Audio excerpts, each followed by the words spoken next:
Buenos días, continuamos con los tejidos fundamentales. Si bien, existen 4 tejidos fundamentales, vamos a ver ahora el tejido conectivo. El tejido conectivo se caracteriza, todos los tejidos conectivos, si bien existe una gran diversidad, pero todos los tejidos conectivos se caracterizan por presentar abundante matriz extracelular. Esa es una de las características. La otra característica que comparten todos los tejidos conectivos es que tiene una gran variedad celular. Tiene diferentes tipos de células y cada tipo de célula tiene una función específica. Y otra de las características que comparten todos los tejidos conectivos es que todos se originan a partir del mesénquima del embrión. Bueno, como ya les había mencionado anteriormente, existe una gran variedad de tejidos conectivos, pero se los clasifica en 2 grandes grupos, en tejidos conectivos embrionarios y tejidos conectivos adultos. Dentro del tejido conectivo embrionario tenemos el mesenquimatoso y el mucoso, que también se encuentra en el cordón umbilical y se la conoce como gelatina de Wharton. Y dentro de los tejidos conectivos adultos tenemos aquellos que no son especializados, como por ejemplo dentro de los no especializados, en los que abundan las fibras de colágeno. Tenemos el colagenoso laxo y el denso. Acá tenemos una imagen de tejido colagenoso laxo y acá una imagen de tejido colagenoso denso. Y también dentro de los no especializados tenemos los que predominan las fibras elásticas, los reticulares y los mucosos. Dentro de los no especializados colagenosos, el denso a su vez se subdivide en no modelado y modelado. No modelado cuando las fibras de colágeno no siguen un patrón fijo, y modelado cuando sí presentan un patrón fijo. Normalmente se disponen en forma paralela. Dentro de los colagenosos densos modelados tenemos los laminares, tendinosos y el membranoso o aponeurosis. Bueno, y dentro del tejido conectivo adulto tenemos también los especializados. Dentro de los especializados tenemos el tejido adiposo, el tejido cartilaginoso, el tejido óseo, el tejido sanguíneo, la médula ósea, que es el tejido hematopoyético, tenemos también el tejido linfático y también en el diente la dentina. Bueno, como hemos visto, hay una gran diversidad de tejidos conectivos, tanto especializados como no especializados, y como hay una diversidad de tejidos conectivos, también sus funciones son muy diversas. Una de las funciones es la de unir órganos. Tenemos, por ejemplo, los ligamentos que permiten unir los huesos entre sí. También tenemos los tendones que unen el músculo al hueso. Otra de las funciones es el soporte. Por ejemplo, tenemos el conducto auditivo externo que está formado por cartílago. También tenemos los cartílagos de la tráquea, de todas las vías aeríferas superiores, por ejemplo la tráquea, los bronquios que tienen anillos cartilaginosos que mantienen la luz del conducto. Otra de las funciones es la de protección física. Por ejemplo, tenemos los huesos que forman la caja craneana, que protegen los órganos del encéfalo. También tenemos los huesos que forman la caja torácica, que protege los pulmones y el corazón, pero también interviene en lo que es la mecánica respiratoria. Por otro lado, otra de las funciones es la protección inmunitaria. Tenemos uno de los tejidos conectivos especializados es la sangre, y en la sangre tenemos todas las células del sistema inmunológico, los neutrófilos, los eosinófilos, basófilos, linfocitos, los monocitos, pero también debajo de todo epitelio tenemos tejido conectivo, que es la lámina propia, y es la primera barrera defensiva. Ahí tenemos los macrófagos, que se encargan de fagocitar los microorganismos que puedan ingresar, atravesar la piel. Otra de las funciones es el movimiento. ¿Por qué? Porque una de las variedades de tejido conectivo es el hueso, y los huesos se articulan, y las articulaciones móviles o diartrosis son las que permiten movimiento. También las superficies óseas están cubiertas por cartílago. Entonces, ese cartílago que recubre la superficie ósea, junto con la forma en que se articulan los huesos, permite el movimiento. Otra de las funciones es el almacenamiento. Por ejemplo, tenemos el tejido adiposo que almacena triglicéridos, pero también tenemos los huesos que almacenan calcio y fósforo. Otra de las funciones es la producción de calor.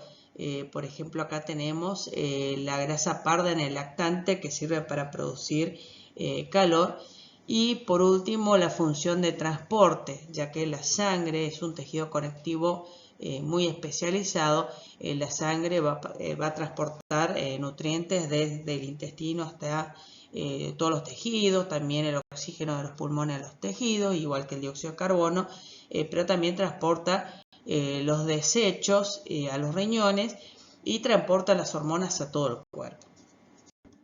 Bueno, como vimos, todo tejido conectivo tiene una gran diversidad de poblaciones celulares que coexisten, y que se los clasifica teniendo en cuenta si están siempre en el tejido conectivo o están presentes en el tejido conectivo, pero salen, se meten en los vasos sanguíneos y pueden viajar a otros tejidos conectivos.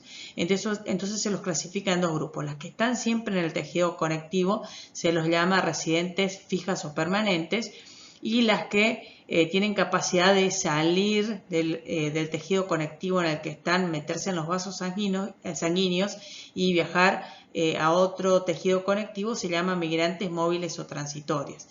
Bueno, dentro de las residentes fijas o permanentes tenemos estas células que son los fibroblastos, y los fibrocitos también. Los fibrocitos, o sea, son el mismo tipo celular, pero en diferentes estadios. También tenemos las células mesenquimáticas, que son las que van a dar el origen a los fibroblastos. Y después también otro tipo de células que son capaces de contraerse, que son los miofibroblastos. También son células residentes fijas o permanentes los adipocitos, que tenemos representado acá. También tenemos estas células grandotas, que son los macrófagos, que son células fagocíticas, y también estas células que tienen gran cantidad de gránulos de histamina y de heparina, que son las células cebadas o mastocitos. Dentro de las células migrantes móviles o transitorias tenemos a estas células que son los neutrófilos, tenemos estas células que son los eosinófilos, tenemos los basófilos, que no tenemos representado acá en el gráfico, tenemos también los linfocitos, que son de dos tipos, los B y los T, tenemos a las células plasmáticas o plasmocitos, que son las células que producen anticuerpos, y también tenemos a los monocitos. Pero recuerden que estas células, que son los fibroblastos, son los que van a producir la matriz, esta matriz que es una sustancia amorfa, y van a producir también los tres tipos de fibras. Estas, acá están representadas las fibras de colágeno, pero depende, recuerden que depende del tipo de tejido conectivo, las fibras de colágeno van a ser abundantes o no. Bueno, acá están las fibras de colágeno, acá están las fibras elásticas, y estas son las fibras reticulares. Por otro lado, acá en el gráfico podemos ver bien de que el tejido conectivo, una de las características es que está muy vascularizado. Acá tenemos un vaso sanguíneo que transporta sangre arterial, o sea, rica en oxígeno, y acá tenemos otro vaso sanguíneo que transporta sangre rica en dióxido de carbono, o sea, sangre venosa. Bueno, vamos a pasar a la descripción de cada una de las células que forman el tejido conectivo. Vamos a empezar con los fibroblastos y los fibrocitos.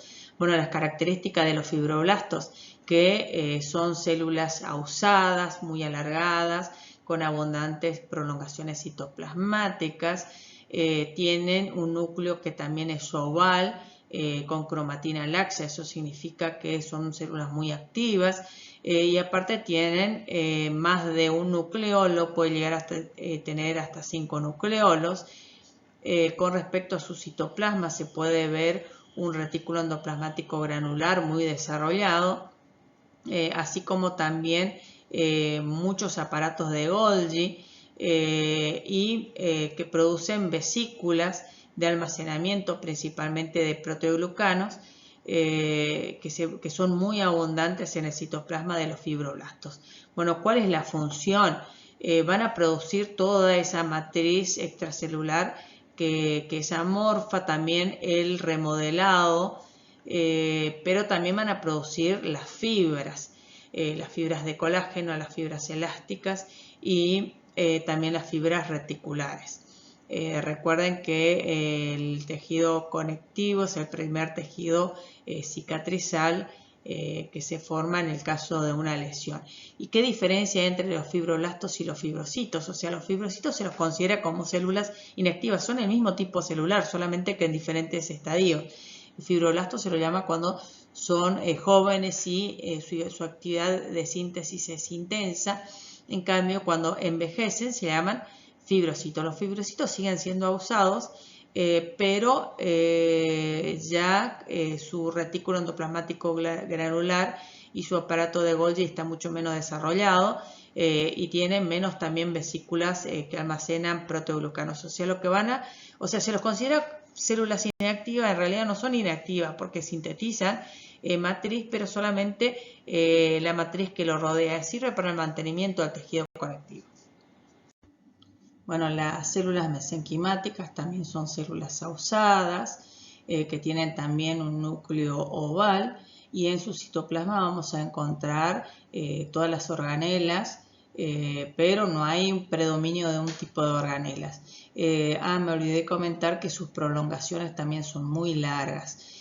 ¿Cuál es la función de este tipo de células, las células mesenquimáticas? Van a formar todos los derivados mesenquimáticos, que son los fibroblastos, los adipocitos, las células osteoprogenitoras, las células condroprogenitoras, células musculares y las células endoteliales.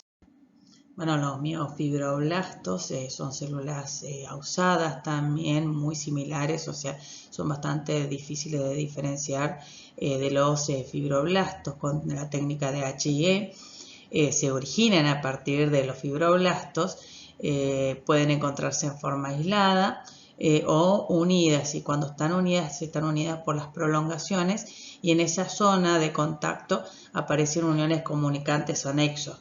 La diferencia con los fibroblastos es que podemos encontrar en su citoplasma componentes del citoesqueleto, que son los filamentos de actina, y también miosina, que es una miosina diferente a la que aparece en el músculo esquelético, no es la miosina 2, pero los miofilamentos de actina se disponen de manera oblicua al eje mayor.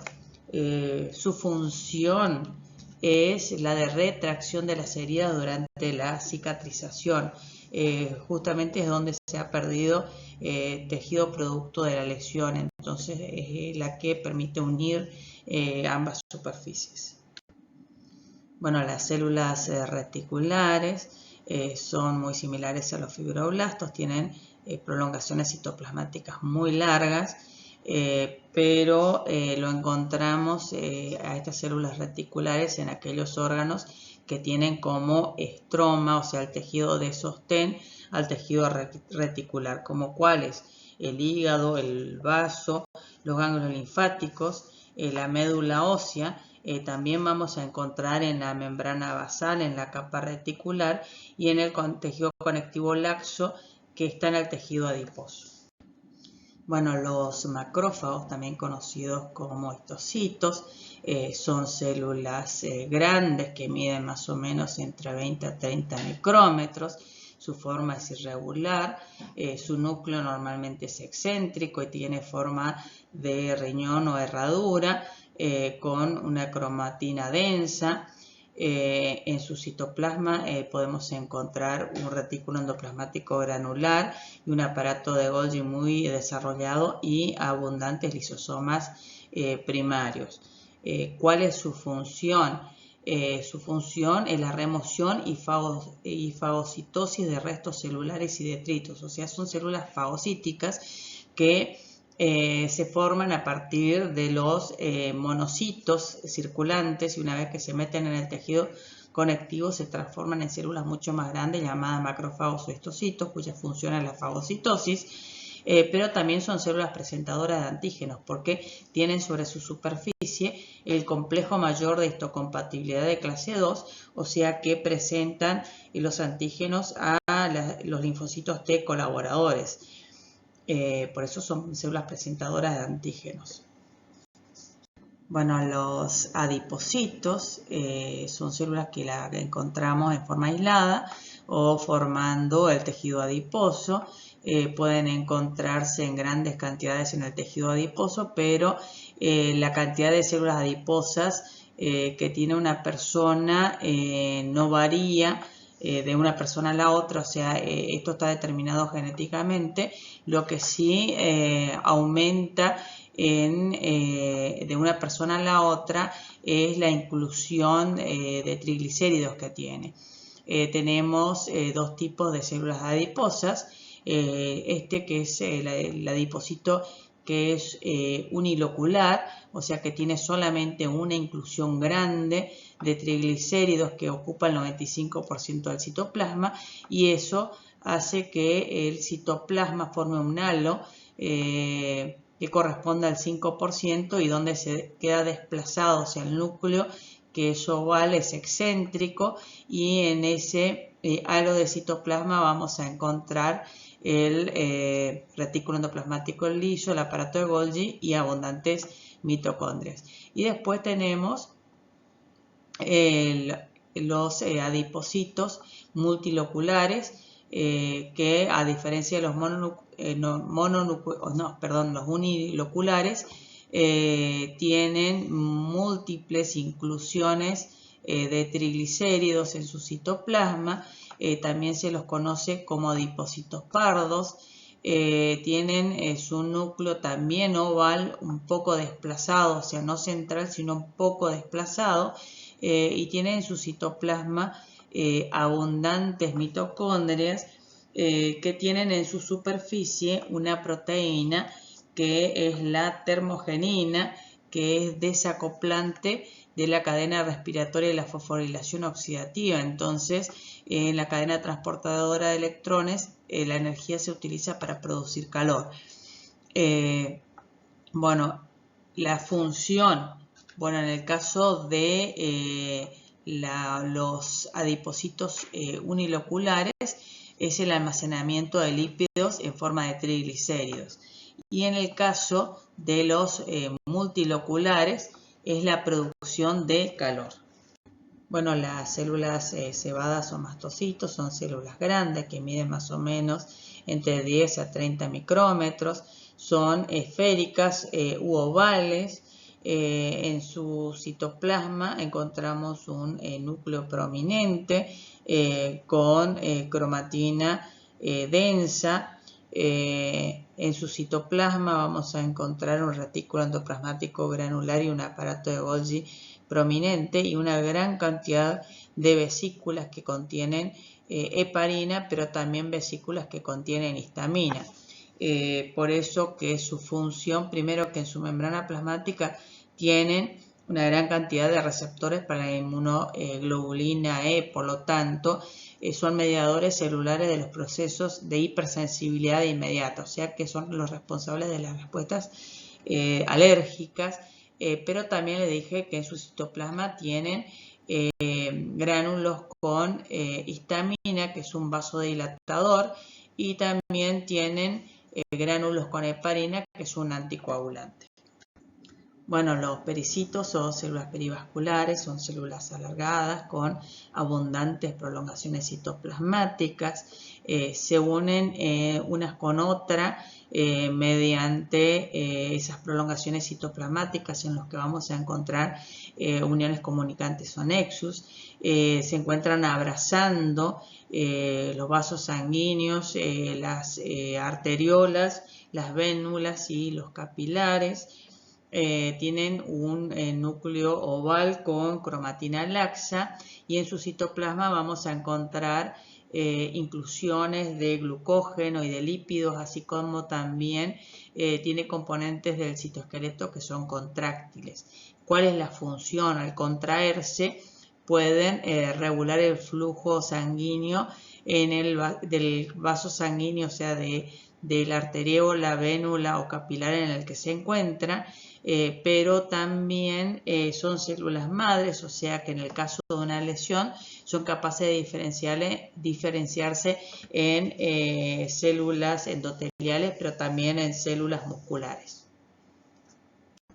Bueno, y dentro de las células migrantes, móviles o transitorias, vamos a mencionar nomás las células migrantes porque son los leucocitos y su descripción lo vamos a realizar cuando veamos ese tejido conectivo muy especializado que es el tejido sanguíneo. Entonces por ahora vamos a mencionarlo nomás, que son los neutrófilos, los eosinófilos, los basófilos, los monocitos, los linfocitos B y T y los plasmocitos. Es amorfa, sustancia fundamental, está formada principalmente por agua, un 70% de agua y iones. Además tiene los GAGs o glucosaminoglucanos, que son disacáridos, que pueden o no estar sulfatados. Dentro de los no sulfatados tenemos la heparina y el ácido hialurónico, y dentro de los sulfatados tenemos el heparansulfato, el queratansulfato, el dermatansulfato y el condrietinsulfato. Todos los GAGs o glucosaminoglucanos están formados por un azúcar que es N-acetilgalactosamina o N-acetilglucosamina, y el otro azúcar es un ácido glucurónico o es un ácido hidurónico. Los glucosaminoglucanos sulfatados se unen en forma perpendicular a una proteína central formando los proteoglucanos. Esto es un proteoglucano, menos el ácido hialurónico, que no es sulfatado. El ácido hialurónico, a diferencia de los glucosaminoglucanos sulfatados que se unen a proteínas y forman los proteoglucanos, el ácido hialurónico se forman las fibras gruesas, acá está representado en verde, pero mediante las proteínas multiadhesivas, que son la fibronectina, laminina, condronectina o osteonectina. Mediante estas proteínas multiadhesivas permite la unión de los proteoglucanos. Entonces los proteoglucanos se unen mediante esas proteínas multiadhesivas a el ácido hialurónico. Acuérdense que los glucosaminoglucanos, cuando se unen a los proteoglucanos, son polianiones. Entonces lo que hacen, como son polianiones, atraen al sodio, y como atraen al sodio, y el sodio es una molécula osmóticamente activa, entonces atrae el agua. Por eso que la matriz amorfa fundamental está muy hidratada. Bueno, dentro de los proteoglucanos podemos mencionar, para mencionar algunos, tenemos los agrecanes, que están formados por condroitinsulfato y queratansulfato y que es rico en el cartílago, pero también podemos mencionar los indecanes, que es rico en condroitinsulfato y heparansulfato y que es rico o sea, es abundante en la membrana basal. Cuáles son las propiedades de esa matriz amorfa o sustancia fundamental. Le aporta propiedades mecánicas a los tejidos, mantiene la forma de las células, mantiene la adhesión de las células para formar los tejidos, permite la comunicación celular, permite la difusión de sustancias, y modula la diferenciación y fisiología celular. Bueno, vamos a ver una de los tres tipos de fibras que forman el tejido conectivo y que son producidas por los fibroblastos, pero también puede ser producido por otros tipos celulares. Primero, que las fibras de colágeno hace que el tejido conectivo sea flexible y que sea resistente también al estiramiento. El término colágeno viene de cola, porque cuando se hierve, por ejemplo, los tendones que son ricos en fibras de colágeno, queda como una especie de gelatina, y por eso se lo llama fibras de colágeno. El tejido que tiene abundante fibra de colágeno fresco es de color blanco. Son los componentes más abundantes de la piel, o sea, las fibras de colágeno son muy abundantes en el tejido conectivo que está debajo del epitelio. También es muy abundante en los huesos y más o menos se calcula de todas las proteínas totales que tienen los mamíferos, el 25% de las proteínas corresponden a las fibras de colágeno. Cada molécula de tropocolágeno, esto es una molécula de tropocolágeno, está formado por tres cadenas polipeptídicas que se conocen como tres cadenas alfa, que son ricas en aminoácido prolina, también hidroxiprolina e hidroxilisina, pero también cada 3 aminoácidos tiene una glicina. Fíjense que cada 3 aminoácidos encontramos una glicina. La hidroxiprolina y la hidroxilisina son importantes para que las tres cadenas alfa puedan girar en forma destrógira y adquirir esta característica que es propia de la molécula de tropocolágeno. Siempre en la molécula de tropocolágeno vamos a encontrar un extremo amino y un extremo carboxilo. Bueno, cada molécula de tropocolágeno mide más o menos 300 nanómetros y cuando se ubican para formar una fibra de colágeno, esto es una fibra de colágeno, se ubican paralelas, siempre el extremo amino de un tropocolágeno en contacto con el extremo carboxilo de la otra molécula de tropocolágeno, pero esas se ubican en forma desfasadas. Entonces, en este espacio normalmente cuando se realizan los preparados para observarlos con el microscopio de transmisión, se meten moléculas de osmio y entonces cuando se los observa el microscopio se observa este característico bandeado de las fibras de colágeno. Bueno, como ya dije anteriormente, las cadenas polipeptídicas que forman la molécula de tropocolágeno, que es esta, y que son tres cadenas polipeptídicas, son ricas en hidroxiprolina e hidroxilisina.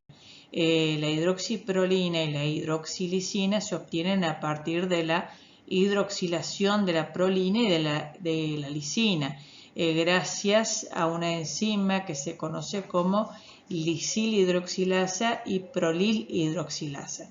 Pero esta enzima tiene como cofactor enzimático a la vitamina C.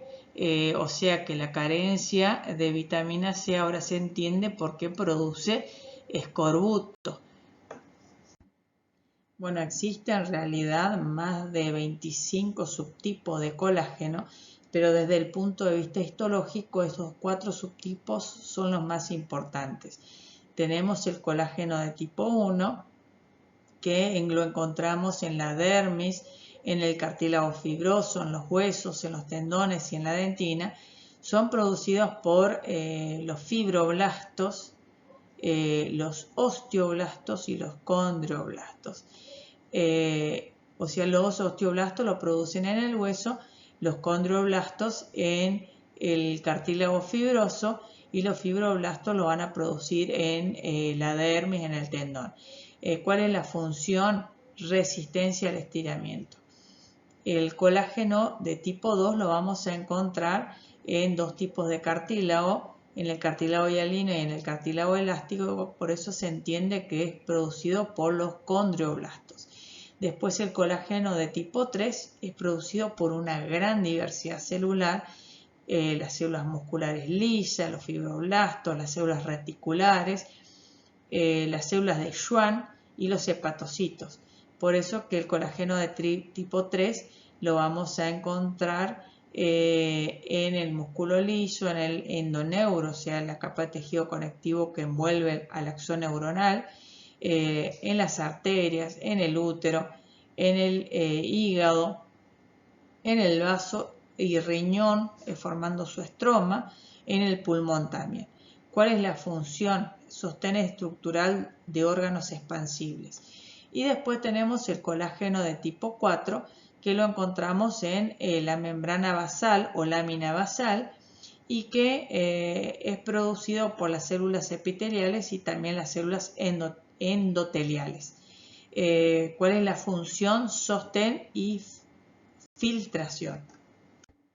Bueno, las fibras reticulares son fibras de colágeno del tipo 3, pero la diferencia que estas no forman, no se ubican, o sea, el tropocolágeno no se ubica en forma paralela formando esas fibras gruesas, sino que son fibras delgadas que se entrelazan formando una red tridimensional y sirve como sostén para aquellas células que no están unidas con otras células.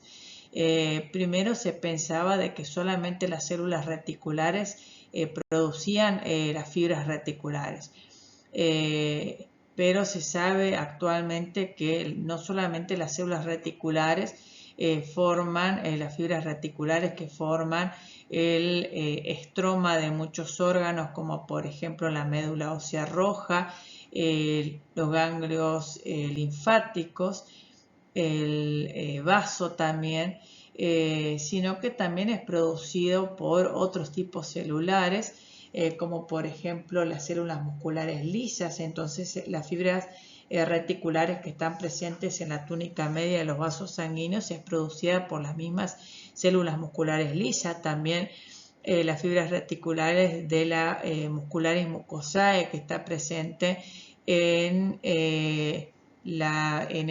los órganos del tubo digestivo, perdón, y también es producido por los hepatocitos y también es producido por las células de Schwann que forman el endoneuro y también las células musculares esqueléticas que forman el endomisio.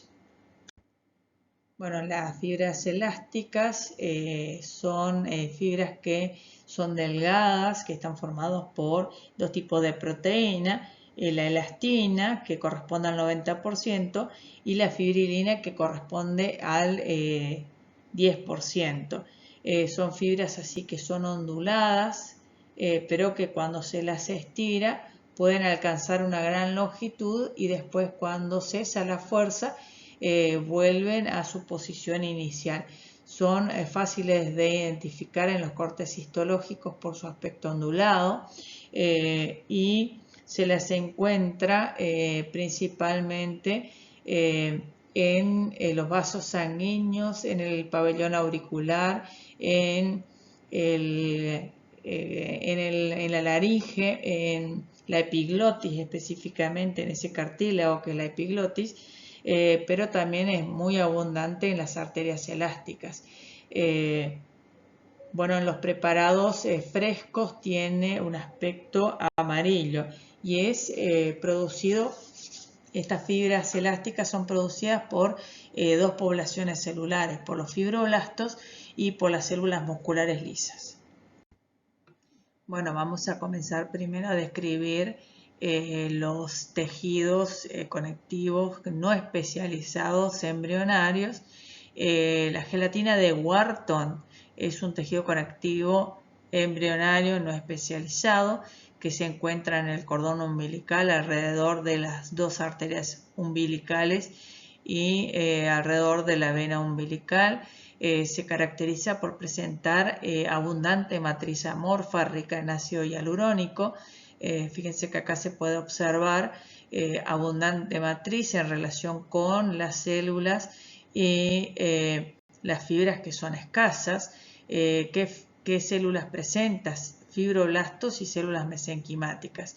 Las fibras escasas que también presentan son fibras de colágeno. No hay fibras elásticas ni fibras reticulares.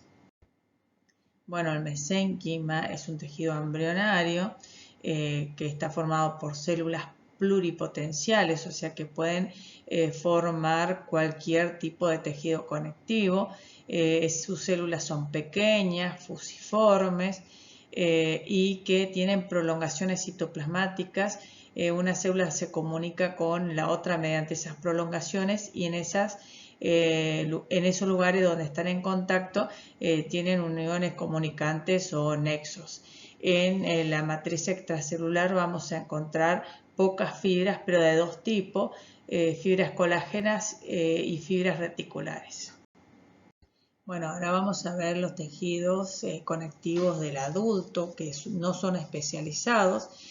Tenemos el tejido conectivo laxo, que se caracteriza por presentar abundantes células, o sea, muchas células en relación con la matriz. Si bien igual sigue siendo abundante la matriz, pero lo que más abundan son las células.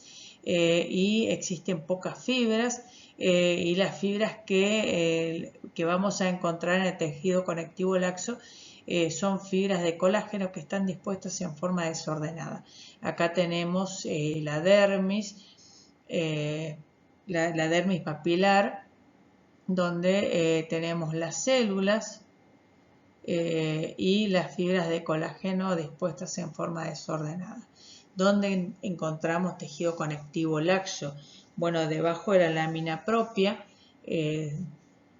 formando la dermis papilar, también rellenando los espacios entre los haces de fibras musculares y también formando la adventicia, que se encuentra alrededor de muchas vísceras huecas, como por ejemplo los vasos sanguíneos, órganos del tubo digestivo, como por ejemplo el esófago, etc. Bueno, vamos a ver otro tejido conectivo del adulto que no es especializado, que es el tejido conectivo colagenoso, denso, no modelado, también conocido como irregular. En este tipo de tejido acá tenemos representado que tiene muy pocas células, pero lo que abunda es la matriz extracelular en relación a la cantidad de células y también hay abundantes fibras, pero del tipo colagenoso. Esas fibras están dispuestas en haces o fascículos, pero que están dispuestos en forma irregular.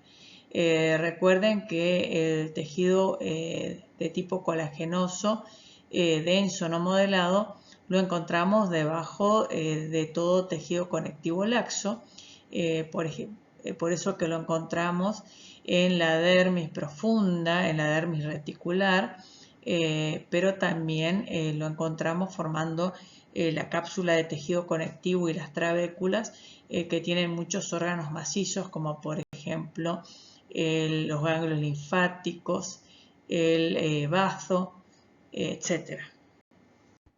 Bueno, el tejido conectivo denso, modelado irregular, se caracteriza por presentar pocas células. Acá observamos en este gráfico pocas células. Acá en una muestra histológica, pocas células, pero abundante sustancia intercelular y también abundantes fibras de colágeno. De acuerdo a cómo se disponen esas fibras de colágeno, vamos a tener tres subtipos, que es el laminar, el tendinoso y el membranoso.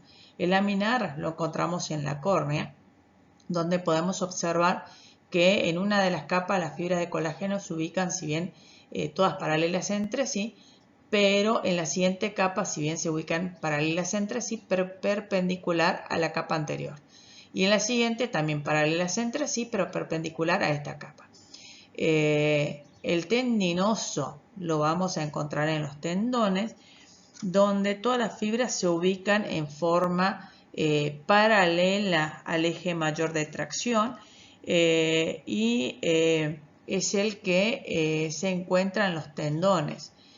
Y después tenemos el membranoso, que lo encontramos en los ligamentos articulares, en la aponeurosis del músculo y en las cápsulas de órganos macizos y sus tabiques también. ¿Qué característica tiene el membranoso? Que las fibras de colágeno se ubican paralelas entre sí, pero no existe una simetría con las capas contiguas. Bueno, el tejido conectivo mucoso, que es un tejido no especializado, adulto, se caracteriza, o sea, es muy similar al tejido conectivo que encontramos en el embrión, que es la gelatina de Wharton.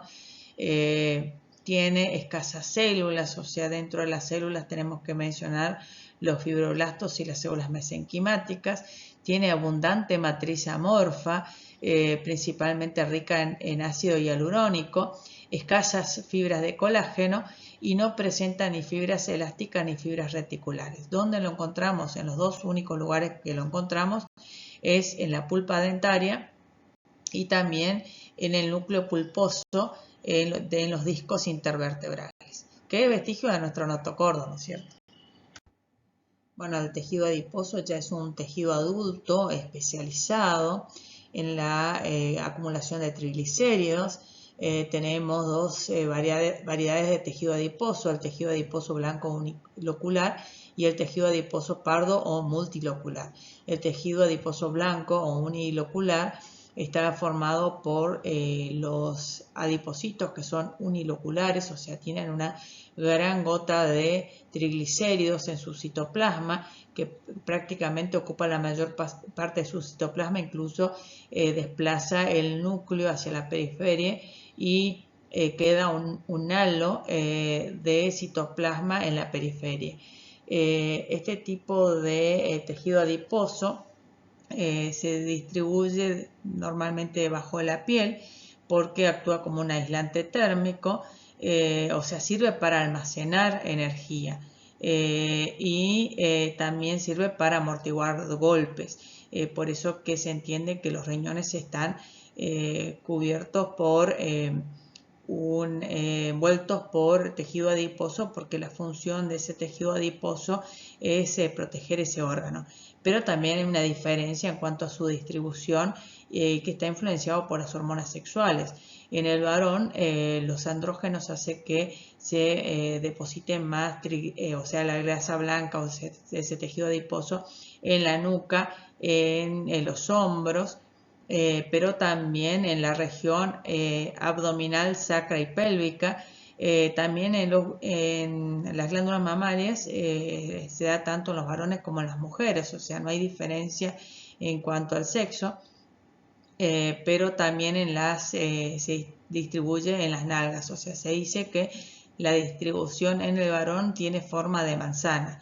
En cambio, en las mujeres se almacena más en las glándulas mamarias, en la región, en los muslos, en las caderas, también en la región abdominal, pero inferior, y en los glúteos. Bueno, y en las mujeres esa distribución de grasa se dice que tiene forma de pera. Bueno, el tejido adiposo pardo o multilocular, las células adiposas tienen múltiples gotas de grasa de triglicéridos en su citoplasma, por eso se llama multilocular, y se encuentra ese tipo de grasa parda, se encuentra en el neonato, distribuido en ciertas regiones como por ejemplo la nuca, la espalda, en el cuello, en el pecho, y esa grasa parda es para producir calor, porque las mitocondrias de los neonatos tienen una proteína que se conoce como termogenina, que es capaz de desacoplar en el proceso de respiración celular, es capaz de desacoplar la cadena respiratoria de la fosforilación oxidativa, o sea que la energía electroquímica que se genera por el gradiente de protones, en vez de utilizarse para producir ATP, se utiliza para producir calor. O sea que la función de la grasa parda o multilocular es la de producción de calor.